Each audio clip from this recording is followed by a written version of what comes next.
Hello friends, তোমরা সবাই কেমন আছো? আশা করি ভালো আছো। আমরাও ভালো আছি। প্রায় অনেক দিন পরে আবার একটা ছোট্ট মিনি ব্লগ নিয়ে চলে আসলাম।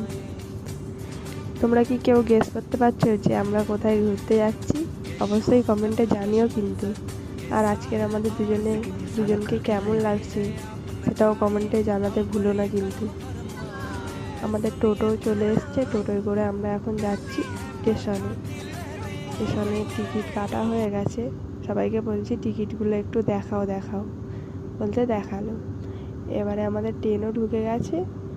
আমরা এবার উলুবেড়িয়াকে টাটা বাই বাই করে আমাদের গন্তব্যস্থলে বেরিয়ে পড়ছি। আজকের ভিডিওটা তোমরা দেখতে থাকো, অবশ্যই ভালো লাগবে। সকাল সকাল চাও পেয়ে গেছি। সকাল সকাল চা না হলে কি চলে বলো? চলে না। এদিকে আমার বর ছোলা মাখা নিয়েছে, একটা চামচ দিয়ে খাচ্ছে, টেস্ট পায়নি, ফের আর একটা চামচ দিয়ে খেয়ে বলছে যে কেমন হয়েছে না হয়েছে। ওইটা নিয়েই সবাই হাসাহাসি করা হচ্ছিল আর কি। তোমাদের সাথে কথা বলতে বলতে আমরা সেই জায়গায় পৌঁছেও গেছি। এই স্টেশনটা দেখে কি তোমাদের